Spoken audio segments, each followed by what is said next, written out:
video is broadcast on LSL Podcast Channel. Thank you for listening.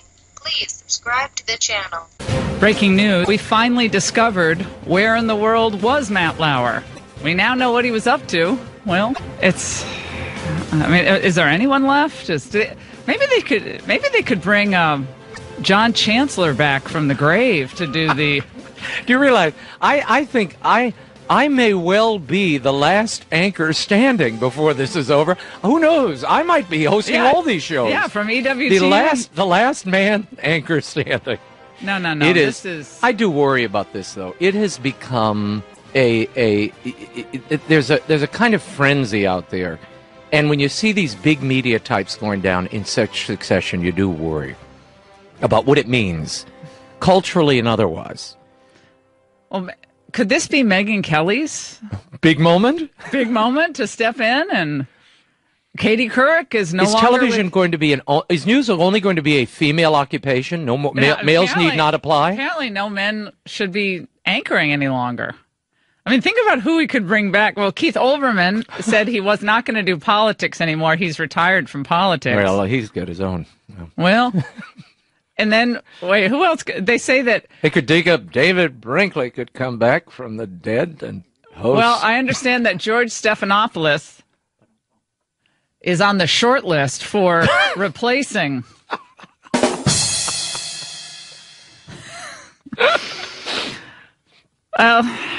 do we know exactly what the allegations Here are the allegations. Here are the allegations. As we can determine Raymond, I'm on my way into work today to get a little exercise. I went for a jog along the Potomac River. You did? I did. And no one pushed you in, nothing? It's always a good day when I don't get, accosted by some lefty when I'm running along the Potomac River. But I'll give you an Ingraham angle. Yeah, how about this angle right in the Potomac? Yeah.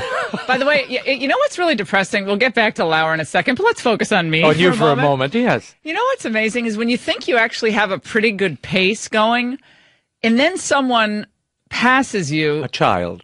No. A person passes you on the running trail, and you look at them and you're like, God, they're slow. And then I was like, wait a second, she just passed me. That means I'm practically walking.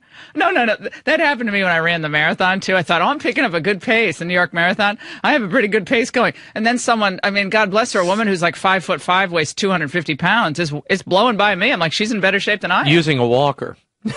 No, but I'm coming back, slowly coming back from my 2-show-a-day non-exercise days. But so Raymond calls me, and I'm just about with the good news. I always give you the good news in the morning. You always call the good news. When Raymond calls me early in the morning, I think, someone's dead, someone's died. And in this case, it's a career who's died.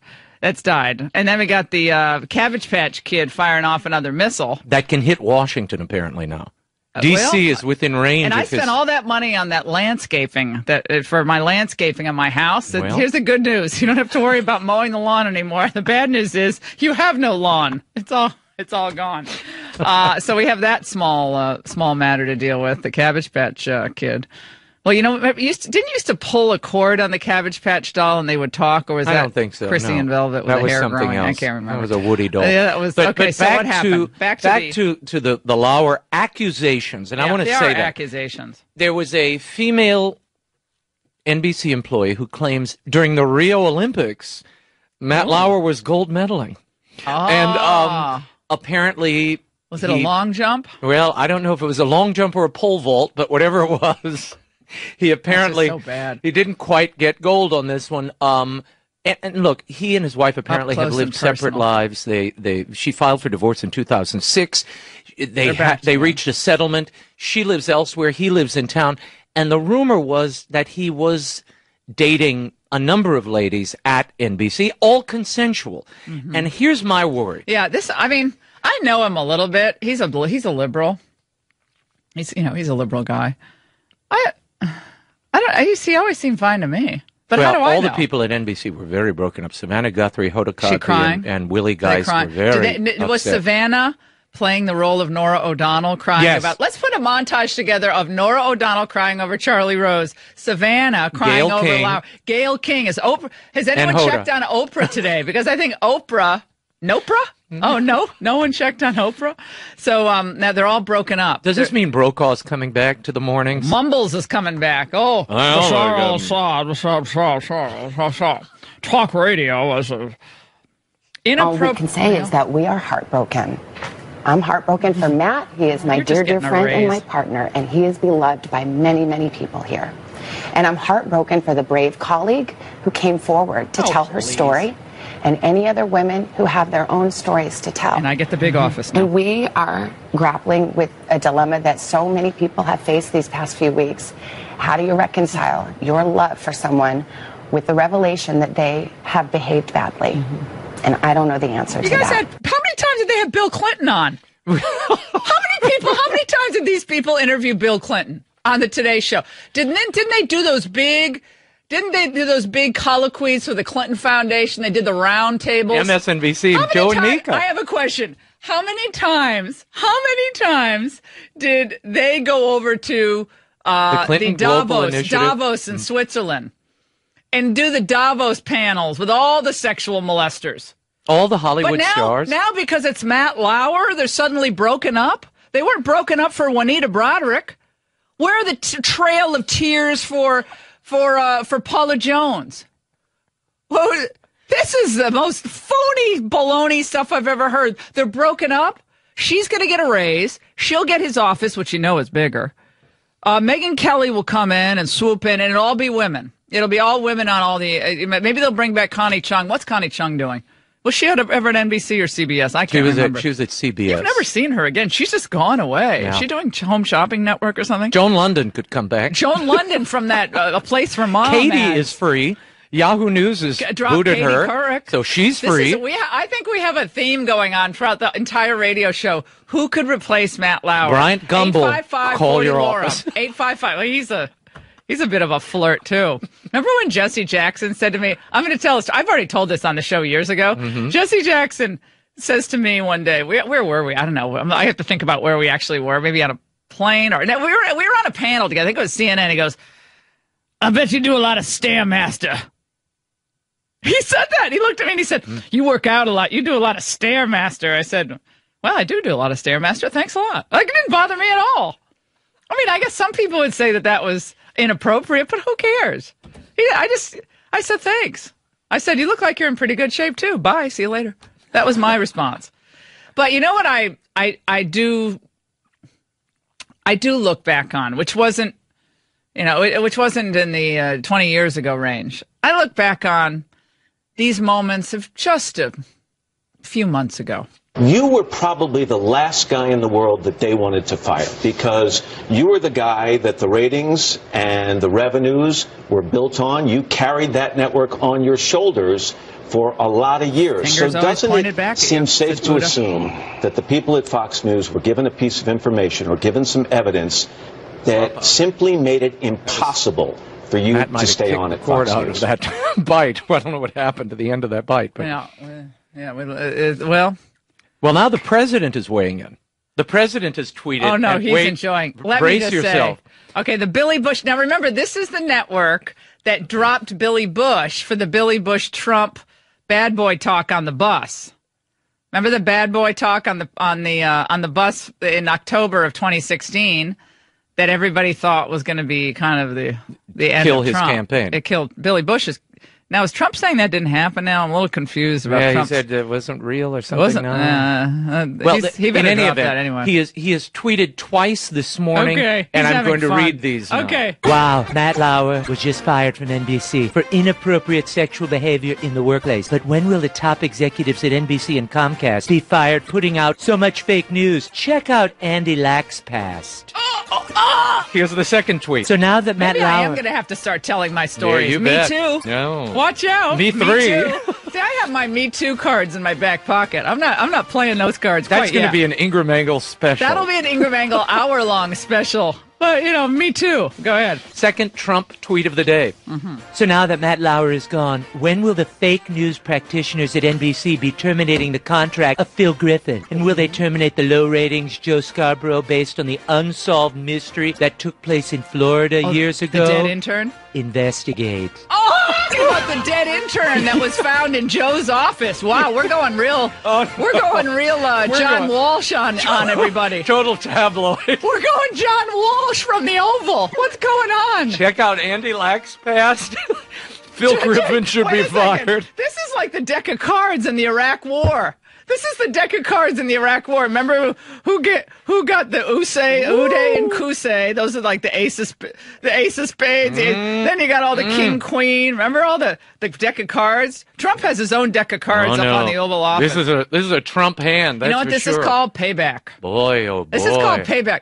Well, first of all, Jeff Sessions is a lot of things Jeff Sessions isn't investigating. This isn't quite on the top of my list. But we should tell people, we are not joking. These are actually the tweets. He just tweeted this. The president did. Now, we're about to go to war. I don't think we need to.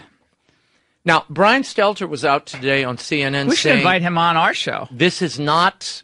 Get it. Call up Brian Stetler. What is his name? Stelter? You're right. You're Stetler. Stelzer, seltzer water. What is it? I always forget his name. Why can't I? Certain names I just can't get. Stelter or Is it Seltzer? No, it's not Seltzer. That's the Stetler, Stelzer, or Seltzer. Which is it? Stelter. Oh, I was right. It's a hard name. Stelter? Stelter. Like I've been Stelter, saying Skelter. I think I've been saying Seltzer for years. That's like me. People call me Ingraham. I kind of like Ingraham. Ingraham. The New York Times has been working on an investigation into Lauer and into alleged sexual misconduct. It's the kind of story we may have known about. I certainly knew there were rumors in our business about this story. But it wasn't a little different than all of the stuff that we've heard about Charlie Rose and Harvey Weinstein and Roger Ailes. Wasn't this in a different category or no? Well, I want to be clear. I don't know the details of what the New York Times may or may not have. The story has not been published by the Times. But it was well known within NBC that there was this reporting going on. That what? Reporting going on that what? Yeah, but what did he do?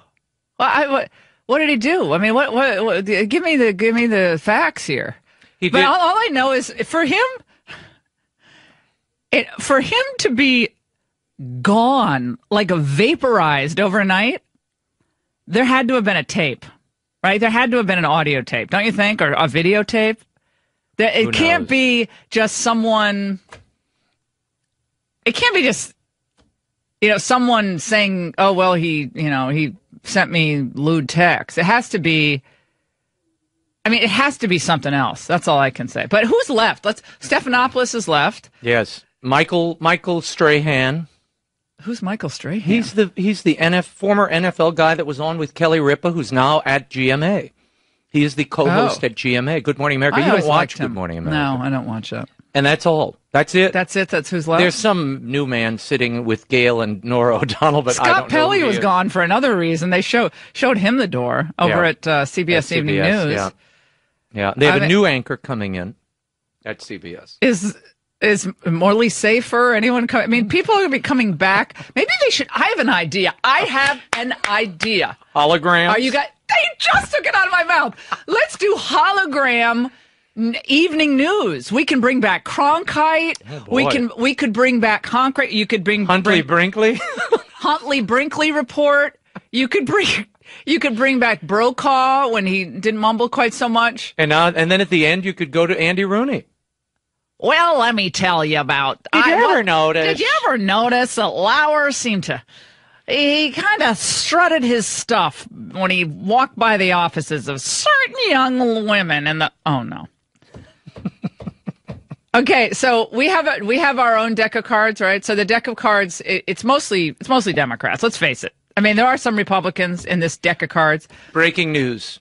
Megyn Kelly on Matt Lauer's firing. Uh-oh. She wants that job. As painful. Her career is going to be revived because she's going to step in Lauer's shoes, and it will be, I am woman, hear me roar once again. Do you want a prediction? Megyn Kelly's going in. They got to justify that $20 million a year. They got to get her off of that show before Hoda. We're going glamping with Doug, my husband. Those tedious interludes. As painful as this moment is for so many at NBC today. She hated him. at CBS earlier this month and at Fox News over the last year. For your inappropriate hug you got from Roger Ailes, really? That was all I know is she had a lot of nice dinners over at the Ailes house over the years, and suddenly it was an inappropriate hug after what's her name at the Fox and Friends paved the way for the first lawsuit. Gretchen Carlson. Yeah, suddenly it was an inappropriate hug. Oh no, now you know something. I'm done with this stuff.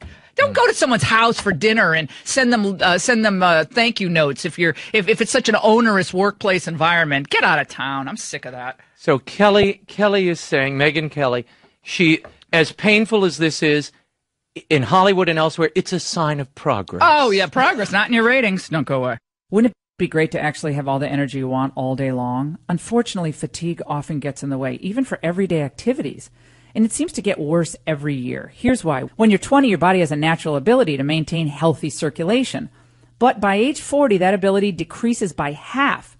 And that leaves you feeling tired. So what can you do to increase your youthful, natural circulation and fight fatigue? Hey, you can drink Super Beets. Super Beets promotes the body's own natural ability to produce healthier circulation for increased energy and stamina all day long. Only Super Beets is made from beets grown to exacting standards. Then they're concentrated into superfood crystals. So if you want to increase your own natural energy, call 800-511-3640 or go to laurabeets.com. With your first order, you get another 30-day supply of Super Beets free, plus indicator strips to see how Super Beets is working for you, and free shipping. So call 800-511-3640 or go to laurabeets.com today. Do you see what an inflated view of themselves they all have? It doesn't get bigger than this. Yeah, it actually does. You could lose a child. We could be in the middle of a major ground war in North Korea. You could become homeless. Your son or daughter could get addicted to opioids. Yeah, there's a lot of things that could actually be a lot worse than that, Allison. And I actually like Allison Comrade. I liked her a lot at Fox when she was there. And she kind of seems different over at CNN, but I've always liked her. But it's like, it doesn't get bigger than this. Come on. You're a news anchor. You read other people's writing for a living, and you get paid a lot of money. Okay? For the most part. He's had an unbelievable life. I don't know what these allegations are. Maybe there's truth to them. Maybe there isn't. I don't know. But the media, this reaction, these people have been covering in their own way. I'm not talking about Camerata. For the bad boys in the media, what their content is and what their behavior has been for decades. And now it's bearing the first, second, third fruits of their labor. This is all it. And now they're shocked? Oh, you're not shocked, please. It doesn't get bigger than this. We'll show you. It'll get a lot bigger than this. You know, this year is the time of giving, and giving to those especially who have little to nothing. And I'm talking no ability to get food or clean water. And there's nothing, I think, more heartbreaking than a mother who can't feed her child. And look, you've seen the photos. And I know it's easy to kind of turn away, look the other way, because you can't bear to look. But we're called to look. We're called to do more than look. We're called to help. And the organization that I know, and I know them personally, I can attest to what they do on the ground, is the group Food for the Poor. It's a wonderful organization that gives and gives and gives to those who are most in need. And I want to ask you this Christmas season, this Hanukkah season, this holiday season, to open your heart and, yes, open your wallet. $250 will give food and water, clean water for life for a child, for $50, and $250 will do the same for an average family. Just clean water. Think about that. We take it for granted. We turn on the faucet, we take it for granted. For an average-sized family, $250, you can do that for them? Now that's giving. And I could have been much shrewder and called her Pocahontas, but I just did the Pocahontas. Christmas time, after all. You're listening to The Laura Ingraham Show, 855-40-LAURA. It's really funny to hear Elizabeth Warren talk about the cram down. Think about what Obama crammed down. Think about what he did. Everything from Obamacare to these stimulus bills with little to, no Republican input. Didn't care about that. Cram down. Elizabeth Warren, the Consumer Financial Protection Bureau, is an agency that is immune from any outside interference. No, Congress there's no oversight whatsoever. So we'll talk about runaway government. Elizabeth Warren's getting a taste of her own medicine right now, And there are a few Republicans who are standing in the way of real tax reform, which, again, it's not everything I want. Just like the Obamacare repeal effort wasn't everything I wanted. I agree to some extent with Larry Kudlow that this Republicans should have gone for a clean tax cuts, clean. Keep this thing clean. But, they weren't able to do the Obamacare repeal and they didn't want to do the border adjustment tax, so they had none of those savings.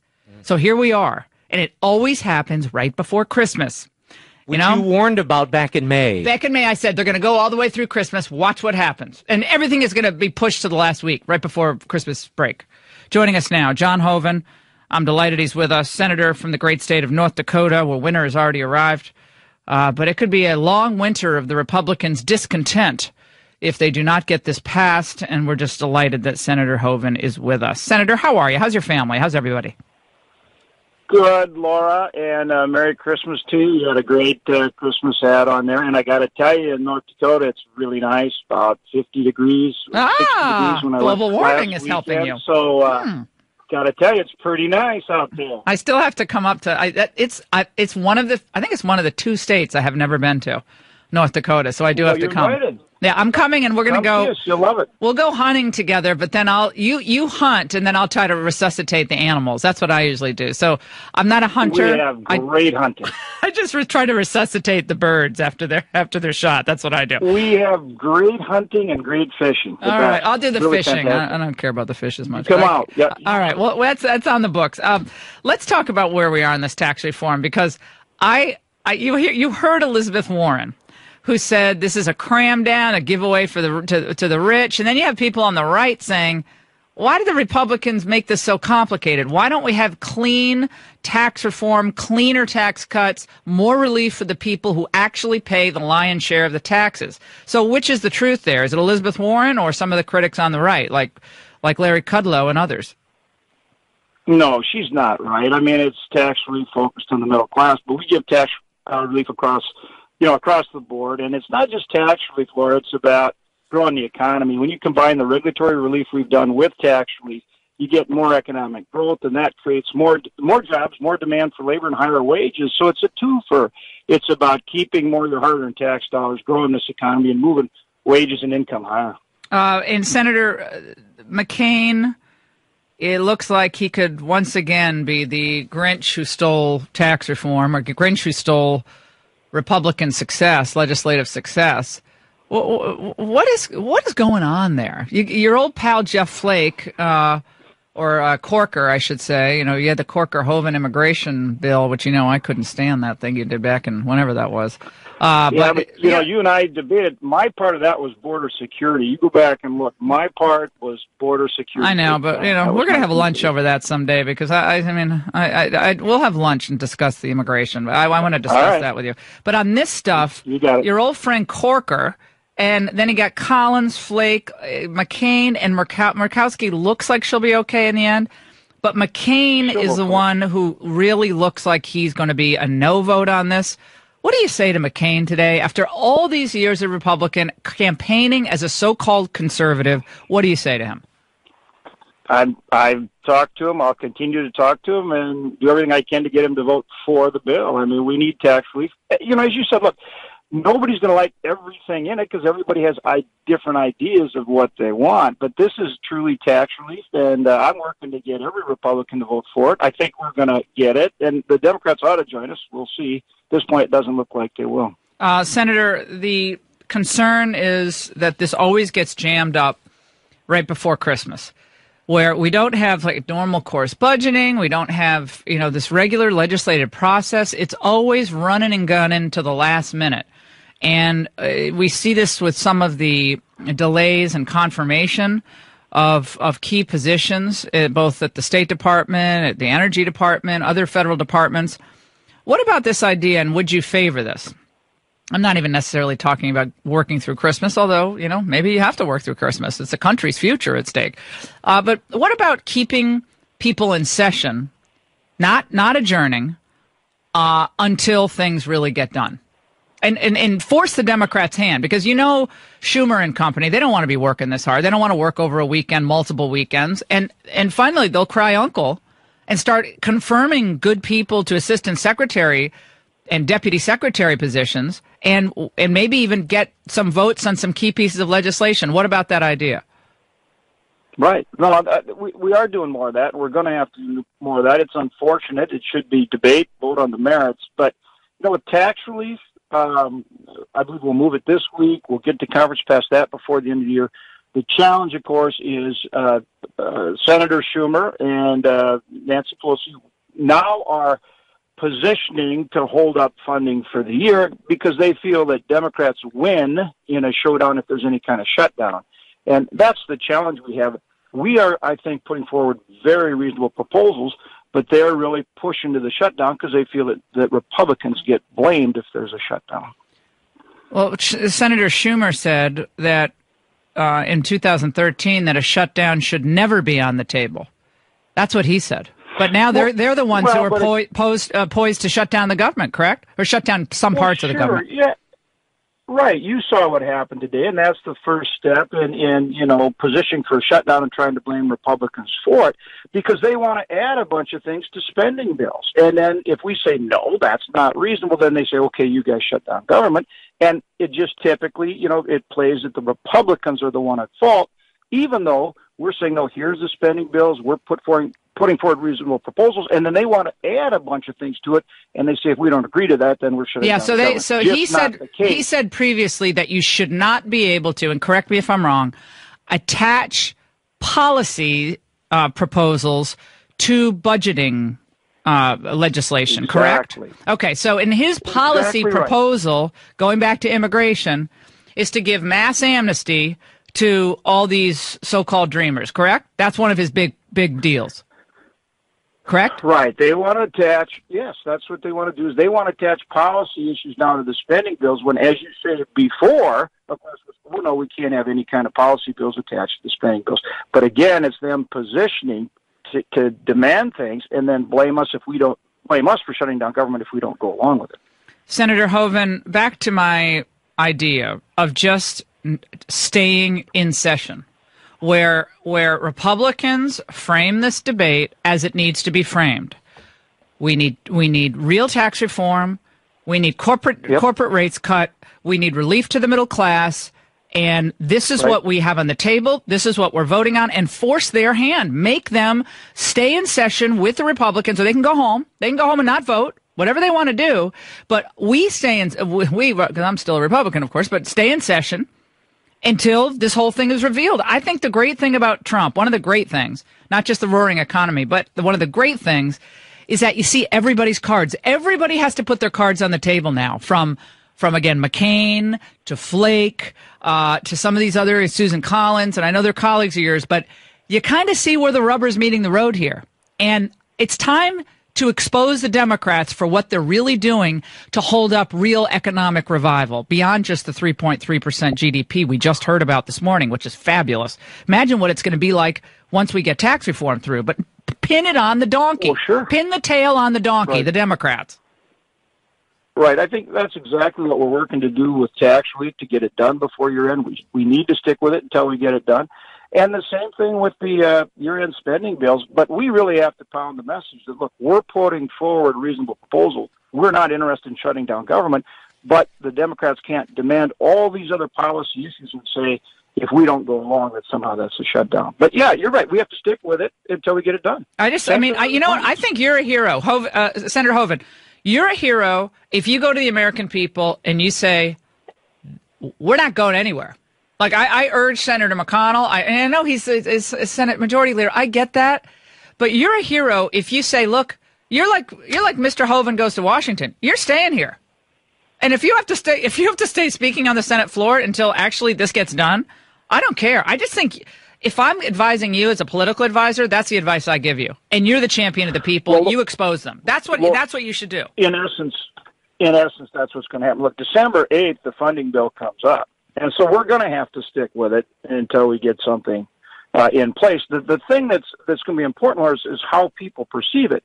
When we hang tough, people have to understand that the Democrats are making a lot of demands and then somehow Republicans are shutting down government. So there's going to have to be some go on the pushback offensive. Democrats saying, go on the offensive. Yeah, Trump does. He never goes on the defense. He goes on offense. That's what you guys have to do. That's right. The communication is going to be important. That's right. And do you think the leadership in the House and Senate are ready for this type of aggressive messaging? Because I think they lost it on healthcare reform. I can tell you that right now.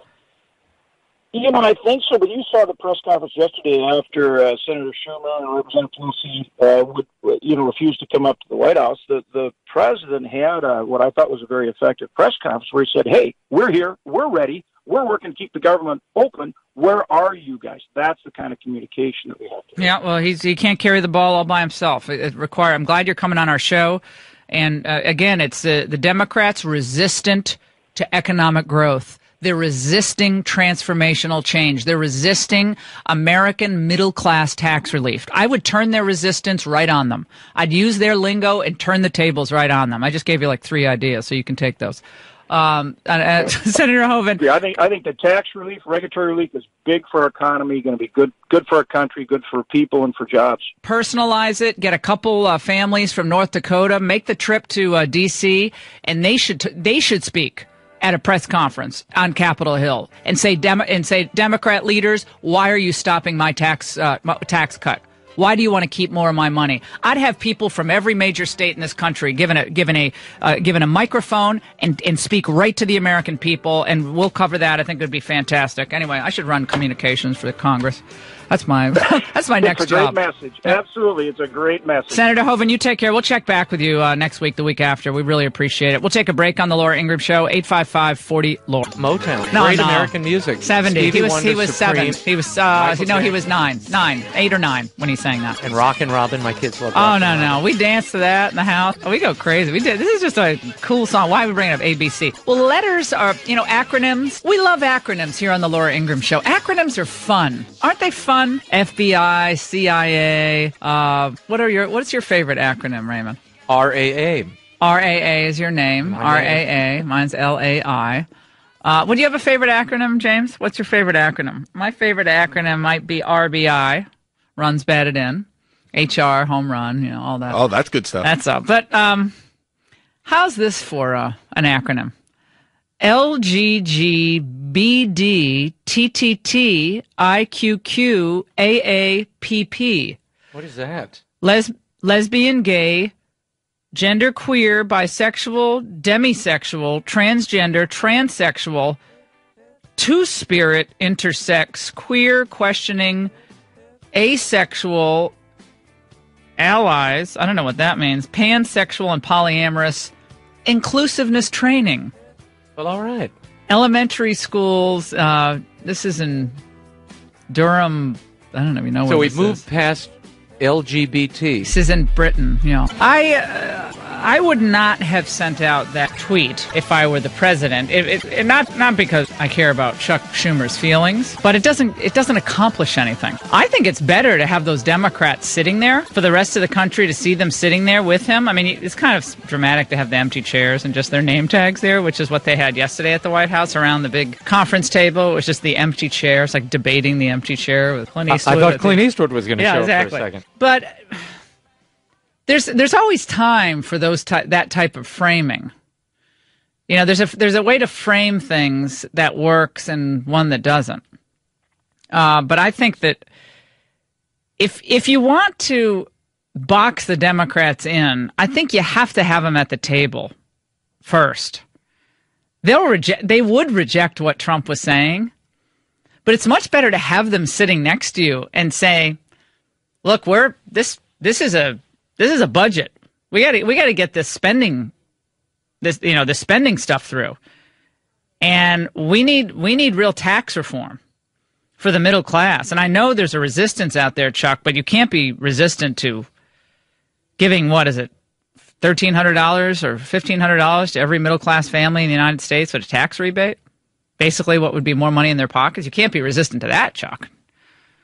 And the level of framing after they leave the White House is to say, I guess in the end, the Democrats are more concerned about the fate of illegal immigrants than they are the fate of 280 million Americans who need real relief. If the president reverses course and decides he wants to be a constructive force, working with both sides to forge a bipartisan deal, we're happy to meet with him anytime, anywhere, any place.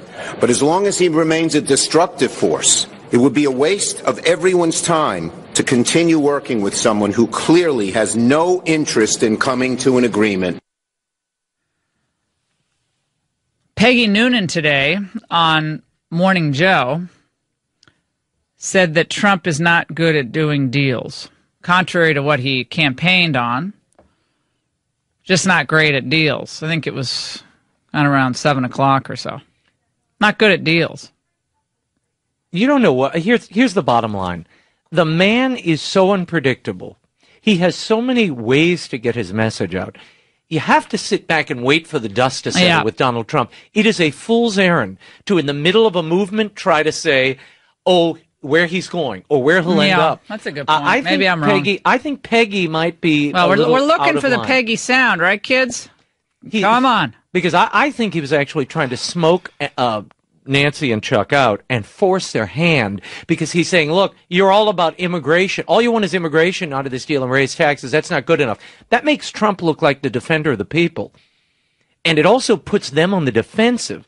I mean, are Nancy and Chuck Schumer willing I guess to hold up the federal government for this? He knows they're not going to go along with what they are pushing. And he has already heard that they're willing to have the government shut down. So I guess what I would do, and this is Monday morning quarterbacking, Wednesday morning quarterbacking, but I guess, he said a meeting with Chuck and Nancy about keeping the government open and working. Problem is they want illegal immigrants flooding into our country. That does frame it. And you notice Chuck didn't talk about illegal immigrants. Right. He smoked him out and shut him down. Now he's talking about, you're giving tax cuts to the rich. I don't know about you, but if you read your taxes are going to go up. My taxes are going up. I don't know what they're talking about. Sexual misconduct claims in Congress. Everybody's talking about that. We're going to go to this on MSNBC. We got to keep our eyes on the TVs, and we got to make sure we go to this. There are a number of congressmen. Kathy McMorris Rogers just spoke. Let's go. Let's listen. And this cannot be tolerated. As you know, we had our first hearing on November 14th, where we dealt in a bipartisan way on how to go forward on this issue. Okay, again, you're taking. All right. Well, they're getting cut in on MSNBC, but they're having a GOP leader speaking about sexual misconduct claims in Congress as the Lauer news broke. Matt Lauer out at NBC after an allegation of inappropriate sexual conduct, apparently at the Olympics. Olympics. Yeah, so this was they were in mourning today at Morning Joe. Took on a different cast. Oh, Morning Joe, they were all upset. Oh no, Willie Geist Craig was Shirley practically in tears. Craig Shirley emailed me, said it's like they died. They're acting like he died. My thoughts, of course, are with Matt. He's been a friend. He's been a mentor. He's been a guy you could watch, a guy who led by his example on the set, the way he treated the crew, the way he knew everybody's name, the class and dignity he carried himself with. Obviously, I didn't know about these other things that we'll now be examining and reporting on ourselves, but all I can say from a professional point of view is that he is one of the guys I have always looked up to in this business, and he taught me an awful lot. Well, yeah, look, your friend's getting scrapes, and I get it. I actually like Willie Geist. Matt Lauer was always nice to me. I mean, we fought a little bit, but he was a liberal. Like, I always knew he was a liberal, but I don't know what these allegations are. I mean, I'm not sticking up for him, but I do think that at some point this all becomes weaponized, to use a phrase I'm sick of. We have to weaponized. Be very careful, because allegations are just that. And I think they're so they're so worried about they're worried about their deal payouts, coming up. They're worried about their big merger coming up. Yep. And the antitrust division's already, putting the kibosh on this, and they're worried that will be another reason perhaps they're, NBC, Comcast, who knows? Who knows what it could be a lot of reasons for jettisoning him overnight. Did he even get to pack up his office? Or are they just well, sending they're his also office saying to they him? have reason to believe this may not have been an isolated incident. But the question is, what does that mean? What does that mean? An isolated incident in that he was having other affairs? Inappropriate hugs? I don't know. Who should be the new anchor of the Today Show? If you actually cared who is an anchor of the Today Show, who should be the anchor of the Today Show? You know Megyn Kelly's she's already in Andy Lack's office saying, give it to me. My show's tanking, right? Well, Oprah, she ain't. I mean, that's clear. No, that's not working. So she's definitely going to go for it, don't you think? I don't think... And she's like, crying crocodile tears over Matt. And yeah, but you need to... The Inquirer had a big story about how Lauer and she hated each other. You can't have all... It can't all be estrogen on the desk all day long. You got to have a little... You need the tension of a male at the desk. It only works that way. Yeah, you need a man. You need a male anchor. You need male anchors and female anchors. I think both are great. My favorite but was... you need the balance. My favorite was Jane Pauley and Tom Brokaw. That was my favorite combo on the Today Show. They were great. I thought that was the best era of the Today Show. Matt Lauer and Katie Couric were very good. Matt Lauer and Katie Couric were great. Told. Now, when Katie went and tried other things, it didn't work. Didn't work because guess what? She's not a daytime host. She's not a nighttime host. She's not a syndicated host. No. We just don't care that much. You got to know where the light that you shine best in. And some people. Well, I'm doing radio and TV, Raymond. Well, you're figuring it out. I'm walking down that path, but what I won't do is Dancing with the Stars. Yeah. Although I could do pretty well. You could do Dancing with the Stars. I was the ballroom dancing. Though when you blow that ankle, champion. It'll be an Ingram ankle. An Ingram ankle. That'll be the new show. The dancing contest will be somebody called ABC. The Ingram ankle. It'll be for all of the people with disabilities, fractured knees or arms and from the show. They have old wounds, and then they try to outdance each other. So Peggy Noonan was questioning the president's deal-making capability. By the way, that Benghazi suspect who was cleared of murder charges, but did he ever bathe? I mean, looks look like at Mark that Ruffalo in the woods. He looks like he just walked out of a garbage dump. My God, is he hideous looking. I'm sorry, but the beards just don't work. I mean, it's not working at all. One of your Twitter correspondents just said, the women are so distraught, shedding crocodile tears over Charlie Rose and Matt Lauer, they had no problem remaining dry-eyed and agreeing to interview a worse sexual predator, Bill Clinton. Oh, who said that last hour? Yeah. They fawn all over Bill Clinton. Fawning all over him. And all of them, if anyone who knew anyone in Hollywood knew Harvey Weinstein was a pig. All of them knew it. I knew it. He was a pig. They knew it, and they still kept pushing his films. How many times they have Harvey Weinstein on the Today Show? They all knew about Harvey Weinstein. Get out of town. All this stuff is fake. When Trump says fake news, it is fake news. Okay? It's fake because it's fake emotion. Oh, I'm so upset about my friend. Do you think I can get his office? I'm so upset. Matt Lauer's my... Willie Geist is like, I got that. Willie Geist is going to go for that anchor chair, don't you think? Because he's very likable. He's a likable guy. He's like 6'5", by the way. He's huge. He's actually a great guy. I like Willie. So he's going to go for that. He'll be pretty good in that role.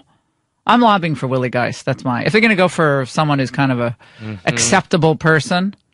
But Megyn Kelly, ixnay on that. That one. That will be the cat scratch sound. That'll be between her and Savannah. That's not going to work. I don't think they always do that fake crosstalk. Like when Hannity and I do crosstalk at the end of his show, we really mean it because we've known each other for 20 years and we're pals. But when Savannah does that crosstalk with Megyn on her special reports, it's forced, don't you think? It doesn't. Mm-mm. Tell us about your They're just reading the prompter. Interview with the Menendez brothers, Megyn. Oh.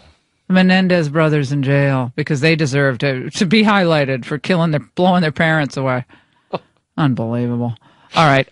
This was Peggy Noonan questioning the deal-making skills of Donald Trump. President Trump is not good at the art of the political deal.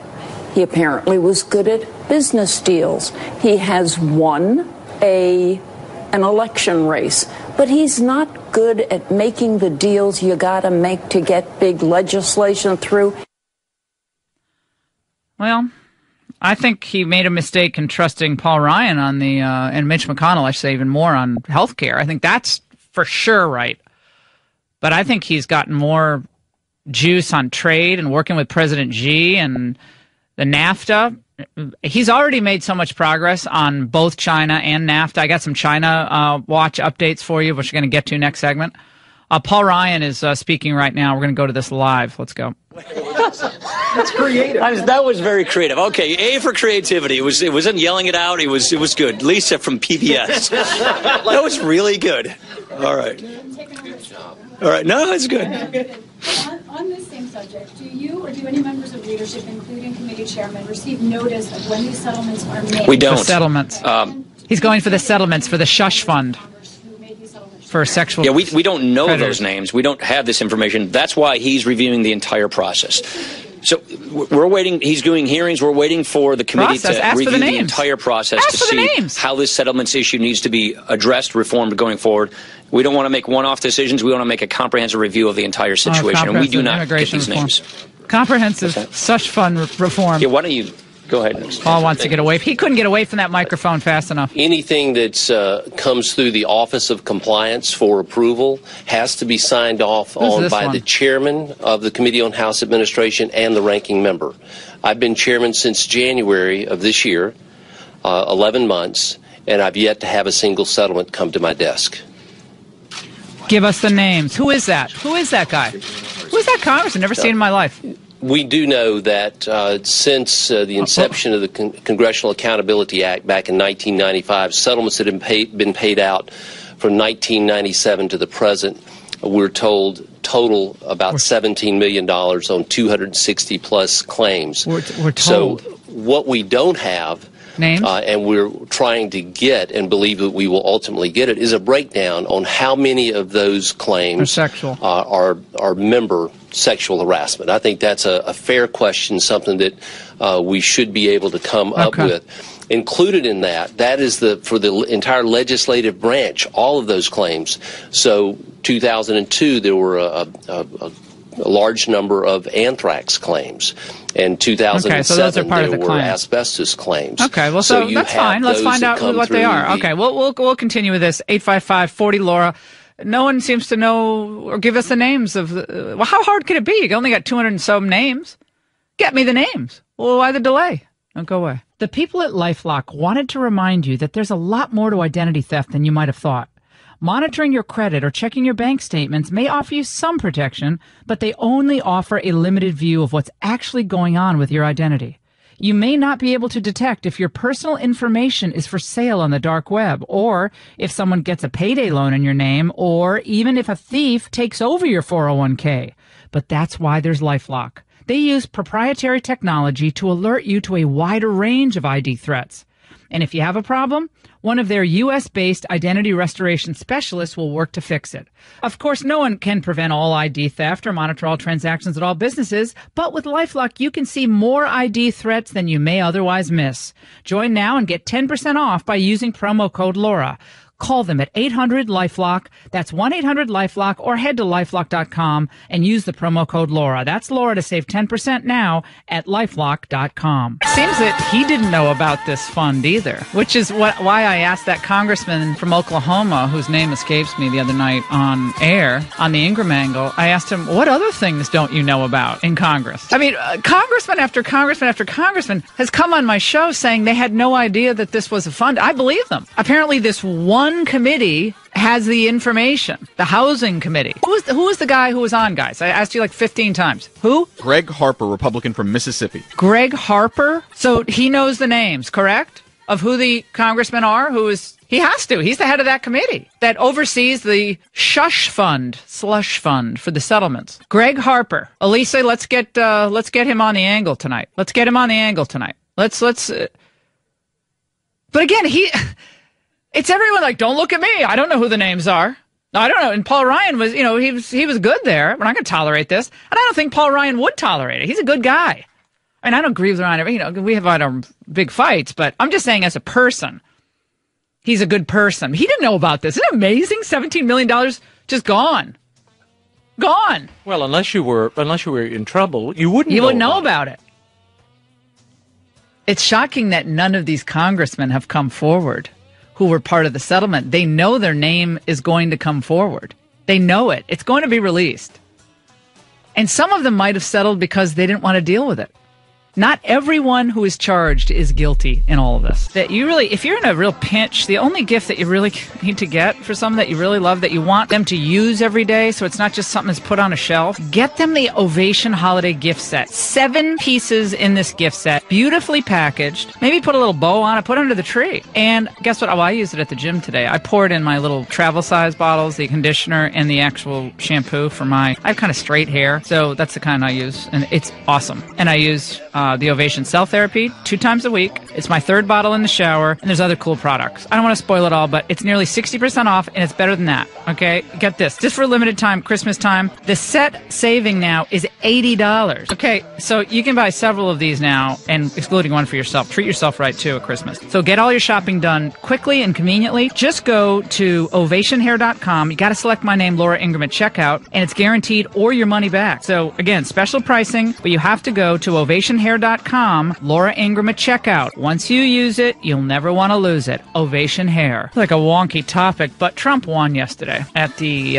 in federal court. The Lori Glesher or Lesher, I don't know what her Gleason or what's the English, the deputy Obama deputy, the Obama deputy Consumer Financial Protection Board Bureau. She was put in place by Rich Cordray, who resigned. He fancies himself the next governor of, where is he going, Ohio, Illinois, or he wants to be a governor. And Cordray resigns. He puts his gal as number 2. Trump says, drops all Mulvaney over there from OMB and says, no, we're going to stick Mick Mulvaney in. And they go to court. And Cordray thinks they're going to win in court, and the judge says, not right now. We're not putting a stay on the Trump pick to head the Consumer Financial Protection Board. It's his executive branch, and he had the executive authority to do this. It's an independent agency, but no one empowered Rich Cordray to appoint his own head of the bureau. That's not how it works. And that's not even getting to what's happened to this board that was set up under the Dodd-Frank monstrosity back several years ago now, that the Republicans clearly think is hindering growth, hindering lending, hurting smaller financial institutions. Joining us now, and I'm delighted he's with us, Ron Rubin is a D.C.-based lawyer and writer, former enforcement attorney at the CFPB, and chief advisor on regulatory policy at the House Financial Services Committee. He knows all about this. He has worked in presidential campaigns, and he saw how this was all going down. Turned out very partisan, and we're delighted he's with us. Ron, thanks for sharing your thoughts on this. I think a lot of people hear CFPB and I don't know what you're talking about. It's really boring. But this is actually important because it was sold to the American people as the great savior for the consumer, especially against predatory lending practices. These high-interest, short-term loans that were used especially in minority communities and in low-income people. But in the end, it turned out, I believe, to be extremely partisan in the way they hired and the way they dealt with decision after decision. Tell us why this is an important issue for people to understand, listening in their cars or in their kitchens across the country. Well, the simple short answer is it's the best demonstration you'll ever see of absolute power corrupts absolutely. And so Elizabeth Warren came up with this idea in 2007, very simple idea that really anybody should agree with, that there should be an agency that simply enforces the law and keeps financial businesses from cheating people. But by the time President Obama was elected, and then it was a Democrat Congress and a filibuster-proof Senate, they passed this massive liberal wish list of, so much bigger than the original concept of a law enforcement agency to protect consumers. It really became a consumer advocacy organization, and the worst part of it was that the law said that the president couldn't fire the director except for cause, and the funding was through the Federal Reserve, which is a bank. So the Federal Reserve doesn't come to Congress to ask for money. So Congress had no way of cutting the CFPB's budget. And that's normally the way Congress reins in rogue agencies. And so what very quickly happened was they kind of put up a wall around this agency. When Republicans finally came back to power, if they would say, what's going on in the agency, give us documents, they would just say no. They would ignore them. And they went off on this kind of run of, passing wildly left-wing regulations. As far as, what I did was I was one of the earliest enforcement attorneys, and I wrote many of the important internal procedures. I was in all of the meetings with all of the top people. I worked with Richard Cordray when he was originally the head of enforcement, and then he became the director of the agency. And I was in with the meetings with all the top people. So I saw kind of everything and how everything developed. And then when I left, and I was a partner at a law firm, I defended against the same people I had trained. And I was so just blown away by how unprofessional they kind of did these enforcement actions. And worst of all, how the defendants and the defending businesses literally had no way to defend themselves. And so basically the CFPB would come in, and before they even started an investigation, a lot of the time, the businesses were guilty, and it was over, and they couldn't defend themselves. And on top of that, the law was so broad that it allowed the CFPB to fine almost as much as they wanted to for anything. And so, in one of my articles, I wrote that the standard fine was always the same. The fine was, how much can you pay? And it just became this incredible nightmare. So it was a shakedown. Ends up being a shakedown. People go into these settlements, do they not? Because they can't afford the litigation costs. They can't afford the investigation costs. And that's just becomes a cost of doing business for a lot of these institutions. And I was also very interested to read comments, and I think some from you, about what you overheard in relation to hiring of new staff at the CFPB under Rich Cordray and in the Obama era. Tell us about that. Yeah, so we would have the weekly hiring meetings, and there was this process that, in retrospect, it was really illegal. But a few attorneys would interview whoever the candidates were, and then every week we would have these meetings where people would discuss, and anybody, even the people who weren't in the interviews, anybody could kind of chime in and say whether they wanted to hire the person or not. And it very quickly became this thing where if they suspected that you were not a Democrat or God forbid you were a Republican, this thing people would say is, well, we don't think that the candidate believes in the mission.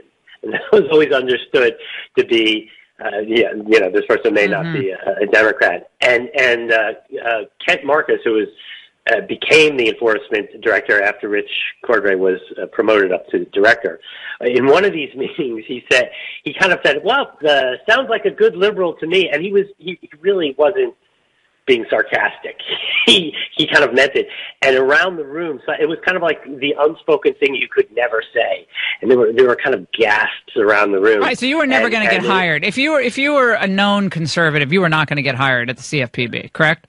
Not even close. Absolutely. But it's supposed to be nonpartisan, correct? Well, for 6 years they've gone on and they said, well, this is an independent agency. We need an independent agency. And, I laughed at what Democrats the law they finally passed was not just an independent agency, but independent from Republicans. And, they were happy. It's funny. One of the stats that they were talking about yesterday was something like 593 CFPB employees donated to Democratic, and one donates to Republicans. And I was really puzzled by this because I didn't donate, and for the life of me, I can't think of who that one person Maybe it was did. maybe it was a mistake. They hit the wrong button. They probably hit the wrong button on one of those email solicitations. So I have to ask you a question. What do you think ultimately is going to happen here? They're winning in court on the preliminary injunction. They already won there. They're going to win. It's clearly Mulvaney or whoever replaces Mulvaney by Trump will be in there. Do you think they shut it down, totally reform it? I know Ron DeSantis, congressman from Florida, has wanted to reform this. Is there a real reason for this to actually be at all? Should it be defunded and shut down? Well, first of all, they can't just shut it down because, that would take a law, basically, to undo the law. So, right now it's very hard to pass any law. But if somehow at some point, if they could make it into what it was supposed to be, which was a simple law enforcement agency, for example, like the Securities and Exchange Commission, that operates professionally and protects consumers from fraud and deceptive practices and things like that, sure, it would be, it would be a good agency functioning in that way. So just to be clear, I think there's no doubt that the Republicans are going to take over this agency, that this legal case is pretty much over. No, it's done. It was kind of disgusting that it even happened, that Democrats treated this like we own this agency and nobody can take it over, which, of course, is the most obvious disclaimer to their comment that it's an independent agency. Well, I have a question. So does that deputy that was dropped in by Cordray, does she leave now? Or is she just going to squat? Is she a squatter now in that office? She's just never going to leave, or what? I mean, I'm guessing she's going to be fired. But here's the thing that people don't realize: for the last 2 years, the guy who really was the deputy director, he was the head of their rulemaking group. Rich Cordray made him acting deputy director because he was afraid this guy wouldn't go along with this coup of the agency whenever the time came. Yeah. So Leandra English was Rich Cordray's chief of staff, and really not even qualified to do this job as deputy director. Total affirmative action. So it was like his pal, the chief of staff. Let's throw her in. It was completely political, and not even the deputy. I got that wrong. I apologize. I got that wrong. She was the chief of staff, and I knew that. You're right. Okay. Well, he made her the deputy on the afternoon that he was resigning. So it was like on the way out the door, he threw her in. And what happened to the deputy that was there? I'm getting in the weeds here, but what happened to him? He's still there. No, he's still there. Two deputies? He didn't want to lose it. Well, I mean, he was the acting deputy director, so he went back. So she theoretically became deputy director that day, and then acting director the next day, according to their plan. So I guess he would have still been acting director, but his job is really the head of the rulemaking group. And it's a job that he wants to keep. He didn't go along with all this. This is ridiculous. I mean, now it's a Titanic. It's a Titanic. The deck chairs are being rearranged, and then they're all upset about this judge. Now the judge is wrong. He's a runaway judge because they didn't get the result they wanted. Ron, you really explained this easy to understand, and made it really simple for us to get, and we really appreciate it. We hope to have you on the Ingraham Angle soon, and there'll be other twists and turns on these types of matters. And what a great guest! Thank you so much. We really appreciate it. We're going to take a break on the Laura Ingraham Show. 855-40 Laura. We're going to hit a lot of people calling in about Lauer. Who should replace Matt Lauer at the Today Show? Has the sexual harassment mania gone too far? Are all men evil in the workplace? That's kind of what we're seeing here. That's what a lot of people are starting to believe, especially young women. And I was thinking about that hip hop, funk, and R&B, and all of it together. Tina Turner. Without you, she can't. They can't live without Matt Lauer. Apparently, Hoda's crying, Oprah's crying. Everybody's crying. All these people. Brian Stelter, in his book called Top of the Morning in 2013, he writes, men fantasized about being him, Matt Lauer. Women fantasized about sleeping with him. Surely some of those men did too. To an entire generation of aspiring TV journalists, he represented the pinnacle. What world is Brian Stelter living in? Stelter. Shepard in Florida. Shepard, go ahead. You have an interesting theory. Go ahead. Yes, Laura. We are now seeing something we have never seen in the past liberals are now going after their own, and I believe they have an agenda. Never in the past have they gone after the likes of Harvey Weinstein, of Al Franken. Get to the point. Now we have this. The point is, I believe they are paving the way to go after President Trump. And they will be able to say, look, we did this to our own. Well, there's a process for that. It's called impeachment. We'll talk about it.